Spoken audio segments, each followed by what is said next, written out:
about a creeper. Jeeper. Jeepers Creepers.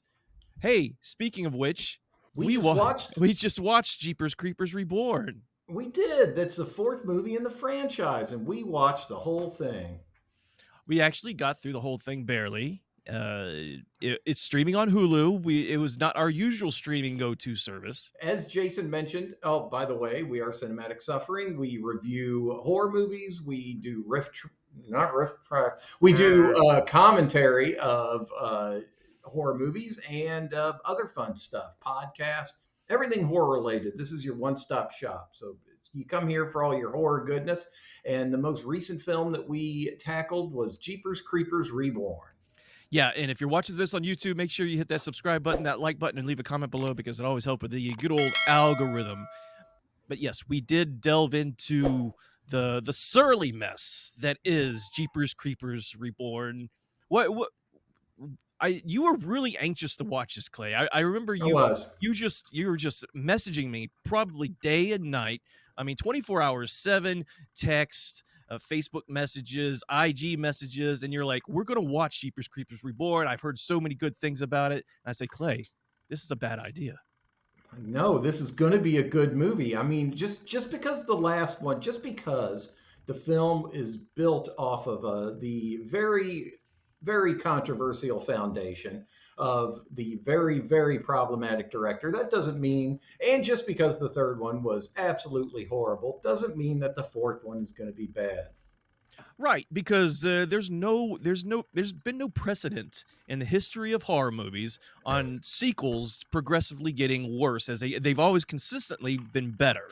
That's right.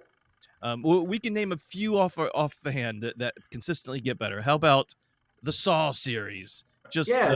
Jaws rhymes with Saw. Jaws 4 being obviously the best of the franchise. Yes. So that's obviously where we're going here with Jeepers Creepers Reborn. It's probably stand out one of the most bestest, worstest movies I've ever seen in my life. Well, let's give credit where credit is due. So like we mentioned, this is the first film in the series that wasn't directed by the horrendous deviant that did the first three. Timo Vuorensola directed this inspired masterpiece of horror fiction. And what a masterwork it was, Jason. Vuorensola, he also directed Star Wreck, Iron Sky, which is basically Nazis in space, and the sequel to Iron Sky, which came out about 7 years later, which kind of makes you wonder why they chose him. Those movies were all pretty much tongue-in-cheek. They were very winky at the camera. They were pseudo comedies, so I don't know why they chose him to direct a Jeepers Creepers movie. Yeah, that's a good question because, like you said, the previous director of the Jeepers Creepers franchise is a piece of shit deviant. That it's hard to even go back and rewatch those films because the background of that director. So maybe they were at a point in the producers or whoever released this, was it Screen Media, United Artists or whatever? They're like, we're at the bottom of the barrel. Where else can we go? Let's just find a director. Maybe they put a bunch of names in a hat and shook it up real good. And Timo's came out on top. And here we have Reborn. They probably asked him, do you want to direct this movie? And he'd be like, Okay. Oh, well, good enough. As long as I don't have to write it, and I can sit back and just let my cinematographer maybe direct it, and not me, or because maybe he was like a hands off. I don't know, but what a mess. Oh, yeah, that was bad. But speaking of the writing credits, do you want to give credit to the writers here who wrote this masterpiece? Who did write this masterpiece? It was written by not one, but two screenwriters. It was written by Jake Seal and Sean Michael Argo. Okay, so that's the two they credited. I wonder who any other uncredited writers are on this that tried to punch it up and make a mess, fix the mess that it is. The creeper himself, the titular creeper himself, had a hand in writing it. I'm sure he just went and scribbled some notes in blood.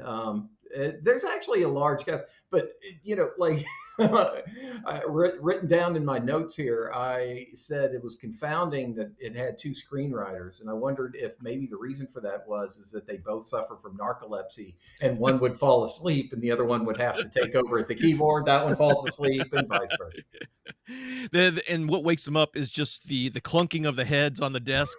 Boom. Oh, Oh, oh, it's my turn. this is so bad, I got concussed. Yeah, Funny. it lacked all of the charm. Well, okay, the movie starts off with you can tell that they got the two of the biggest stars that they could find were Gary Graham, which if you've he's been in a bunch of stuff, but if Yeah. you remember the TV show for Alienation, do you remember that show? Mm-hmm. He starred in that. I enjoyed that show. I I enjoyed actually the hell of enjoyed that it. show. Yeah, Yeah, I liked it way more than the movie it was based on. I did too. And so he and his wife, played by none other than Dee Wallace, was they're driving down this country road, and I think we both knew right off the bat that the movie was going to be a slog because it's got no tension. It's just these two driving down the road, and we basically recreate the original scene from the original Jeepers Creepers where they're getting harassed by the big scary truck. The truck goes past them. They go past the creeper who's dumping bodies down a big chute. It's The just, body chute that's sticking out of the front yard that everyone can see as they pass by. it's got to be terrible on the septic system to just have. I mean, no, we got to think about the logistics of the creeper himself because, first of all, he comes back every 23 years to kill for 23 days, right? Is that how it I goes? think that's 20, something like he comes that. out once every 23 years to kill for 23 days, and I guess he kills anybody he comes across and stalks them. And but you just got to think of the logistics. Who keeps up the house? His truck is still running after 23 years. He didn't have to replace the carburetor, some spark plugs, put some more gas in it, oil. That would be funny to see the creeper actually doing all that shit. He grows back out of this thing, and he's like, ah, and then he puts on some coveralls, gets out his toolkit, and starts going cranking. I got to wrench this car every 23 years. It's got mice living in it.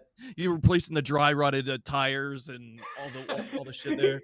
He's finding a family of squirrels and he's just eating them like popcorn shrimp. He has to run to the DMV and get the specialized license plates that we see. And they understand him. It's like Star Wars rules where he goes in and you just like, yeah, I told you can't just leave it sitting outside for a decade. The Creeper. DMV lady say, "Yeah, I've heard this before. All right, just fill out these forms and bring them back to him with a $25 fee." Click, click, click. We don't stock that pod anymore. But yeah, it was. I mean, that was the catcher. That was the thing that caught me at the beginning. It was like, oh, it's Dee Wallace. Everyone knows her from The Howling and Cujo and Frighteners and a shitload of horror and great '80s movies that are classics to us. And so I think I think she just needed like a little paycheck. She's like, oh yeah, I'll do it. I don't think she really has. I mean, she's in her 70s. She probably needs some things to go out and lounge by the beach and have some extra money for the pool cabana boys to come by. Which I don't blame her at all. More power to Dee for that. Oh, I'd have if I was in her shoes. I'd have an endless string of those pool boys. More than likely, those grandbabies need tuition money. It's not getting any cheaper as time goes by. So she probably was helping out those grandbabies. But these two are in it, and it's just the pacing is just terrible. It has zero tension, and it's basically they see the chute, they go up to it, and then they're like, eek, it's stuffed with bodies, and then it cuts into the regular movie. It's like, okay, this is gonna be a rough one. Yeah, it cuts into because they don't really establish that this is in the past. This is like 23 years ago from whatever date they're starting at. So I'm not sure. They kind of made it look like it was in the 60s, but then when it comes back to the present time, it's now 2023. So it's Yeah, weird how the timeline is going because 23 years from 1960 does not add up to 2023. yeah, they found the oldest rust bucket of a car too. Like it was one of those boxy, ugly looking 80s, 70s, 80s It's got style the car. speedometer that starts way down here, and you just see it go. Yeah, those push buttons for the radio stations. Yeah. I found that to be more interesting than the movie that they were driving through, That honestly. first opening scene though is just it reeks of, okay, now we know we're getting to stupid territory because the guy's just like, well, we saw him throw a body, we have to go back and check. No, we don't. No, Eh, man, no. do they not? We could find the closest payphone because we're in payphone, time frame. So, Yeah, and or go then back to the dial nearest 911. town. Yeah, a dial, go back to the cops, say, "Hey, I know corpse tubes are commonplace in Texas and Louisiana on the side of the road. If you need to get rid of something quickly, you just throw them off into the corpse tube." But, someone probably needed to check that wasn't a civilian. Yeah, that's the only reason he got away with it so long is because you can kill folks in rural Texas for a minute without Yeah, I arousing mean, suspicion. they only charge manslaughter and, like, wipe it off your record after 3 years. That's how it works. I imagine the sheriff coming up to the front door, adjusting his big 10-gallon hat, and being like, "Now, Creeper, we talked about this. You can't be shoving bodies one after another willy nilly down that chute."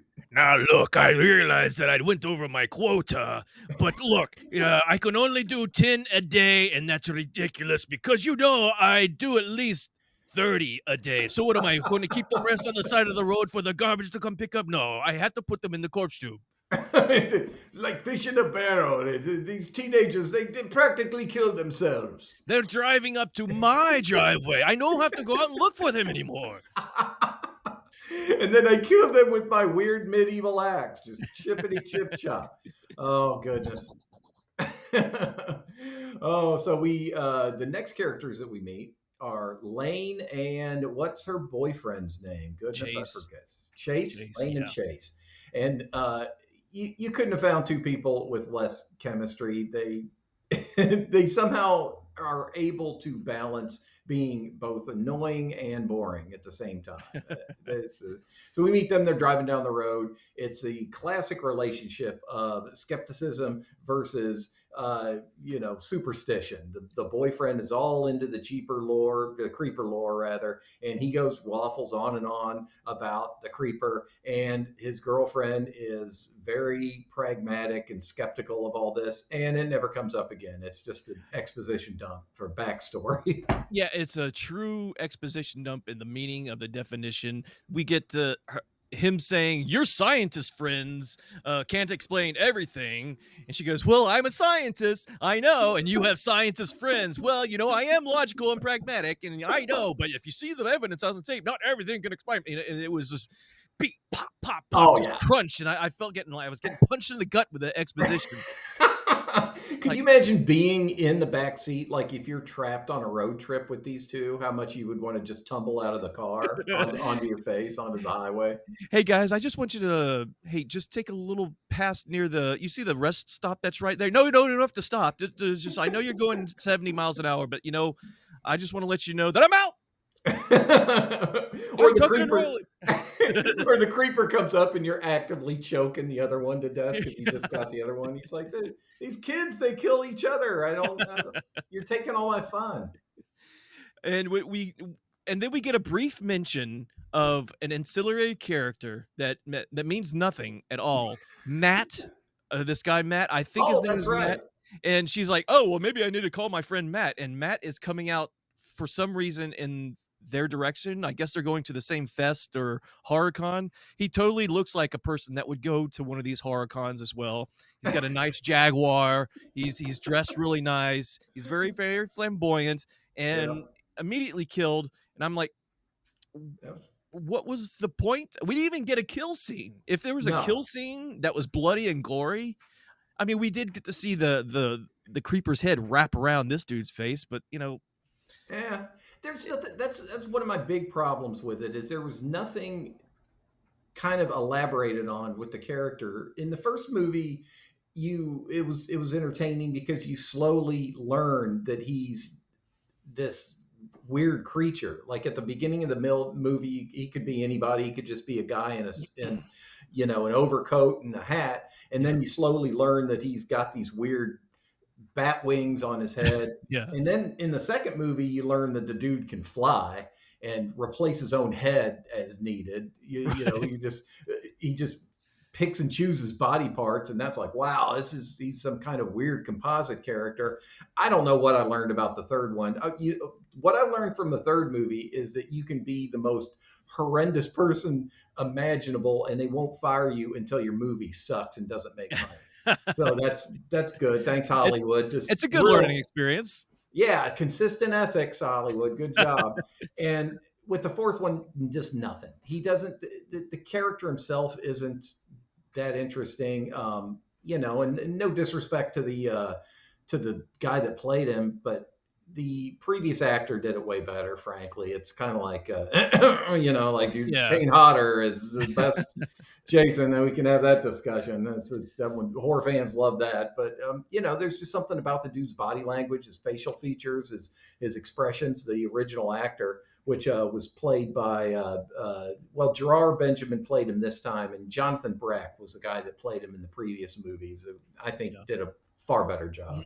No, yeah, I agree. I think Gerard Benjamin, who did it for Reborn, you could tell he's a little shorter. Yeah, Um, that's not a real big problem. My problem with this creeper was, for one, he was not in the movie that much. yeah, it's I mean, absent. he's kind of absent for a lot of it. And then another thing, it felt like he was about to say something. Like, oh no, are we about to hear some Freddy Krueger type, riffs or lines? Because then we may have to just cut it off at this point. Yeah, uh, the there's some creeper should points. talk. There's some points where this creeper is like wiping off his mouth, and you think he's about to say, "I need more with ketchup, bitch," or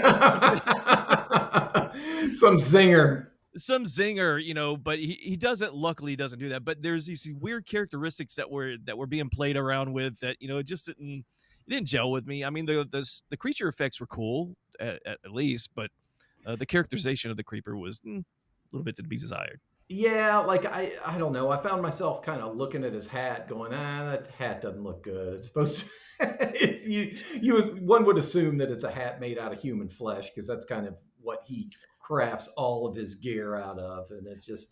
There's a funny part near the end where they're fighting, and I don't know if you caught it when I watched through, but the hat gets knocked off his head, and it looks comically like that wasn't supposed to happen.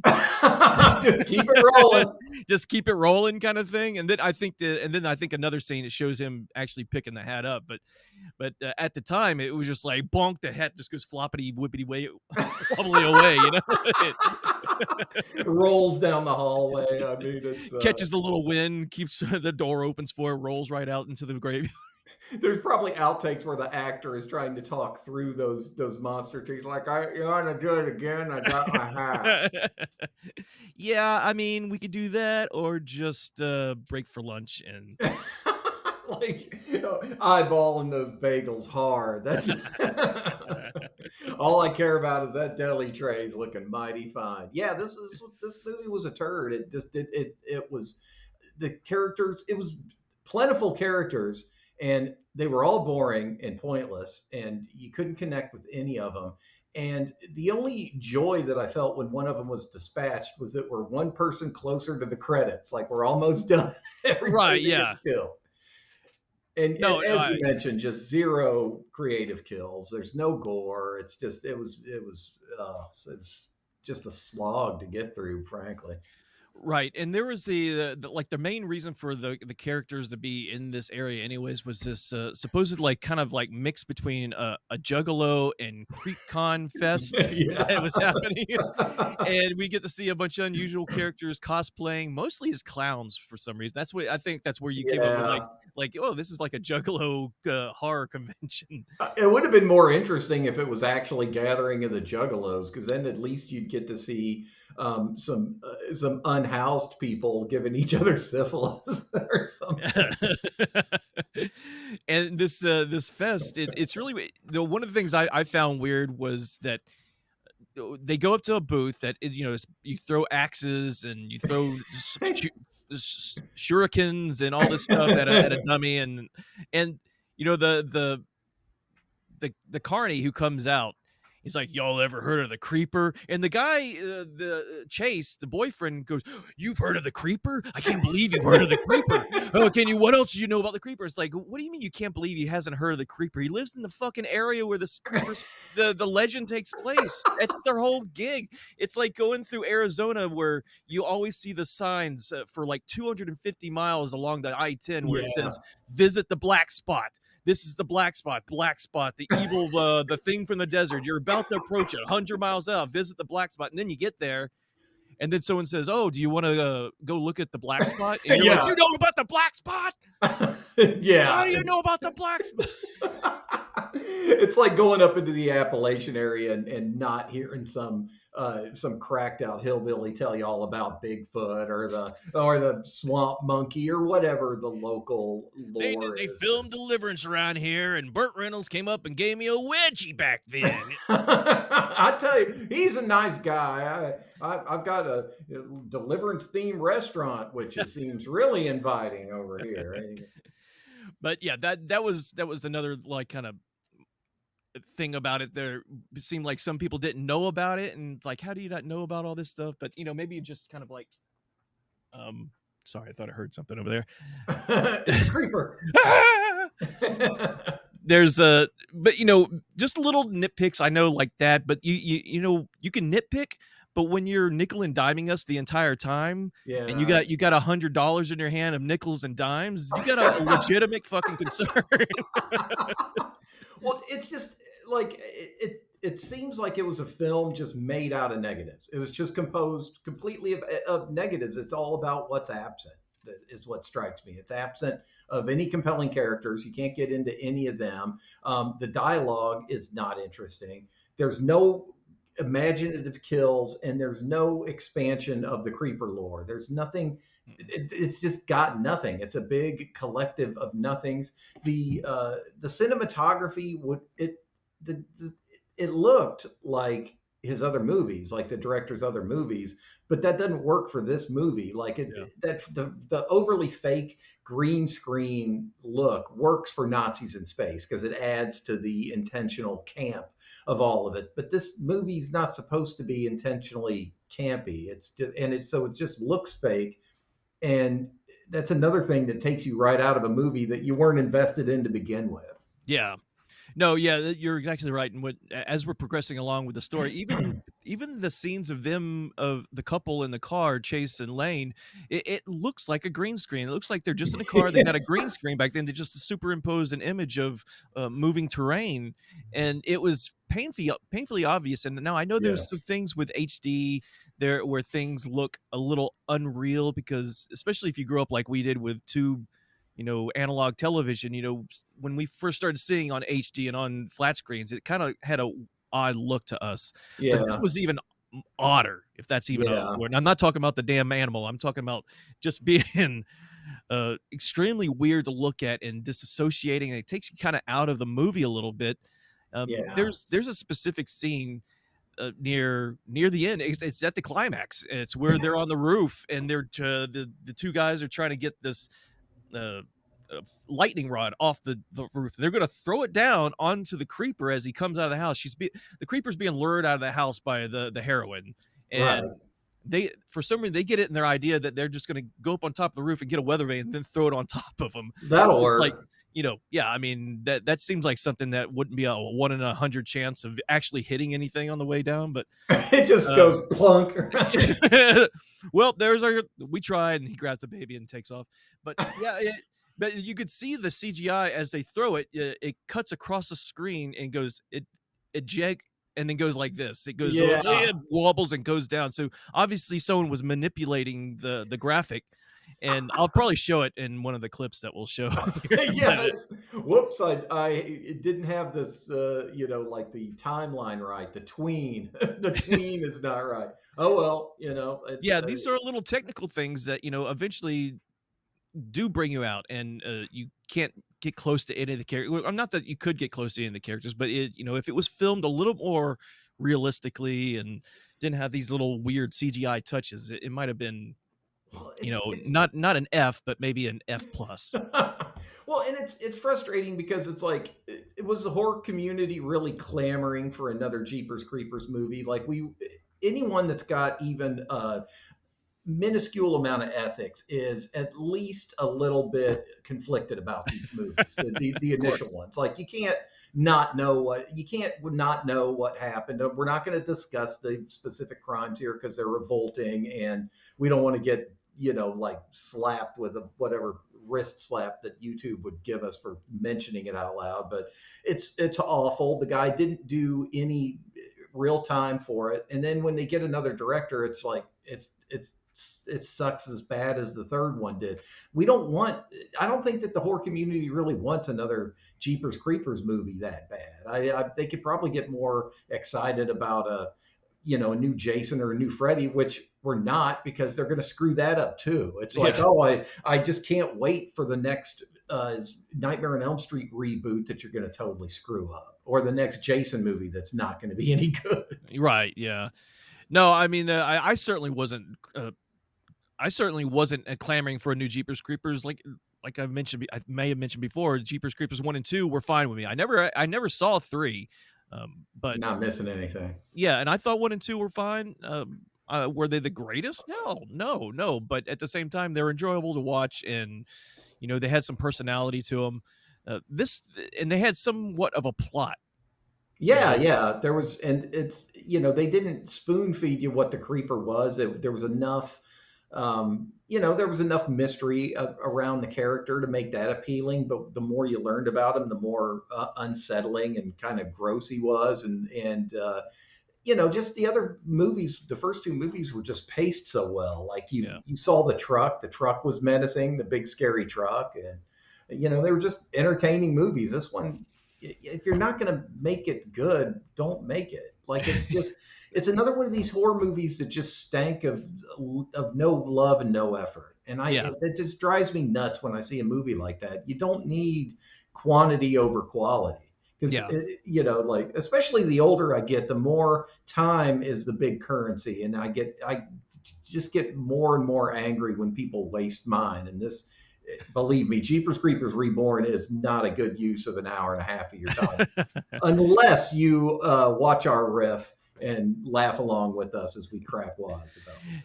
Yeah, for sure, man. We had a good time on. I think we had a good time riffing on this, and I think Yeah, we were pretty fucking harsh with it. So if you do watch along, take everything with a grain of salt because we did not pull any punches. no, The not this time. I think the best part of our riff was during the credit scene when we were basically rewriting it and we were consulting AI and, and giving our own ideas on what a good Jeepers Creepers. So, if anything, listen to that last part.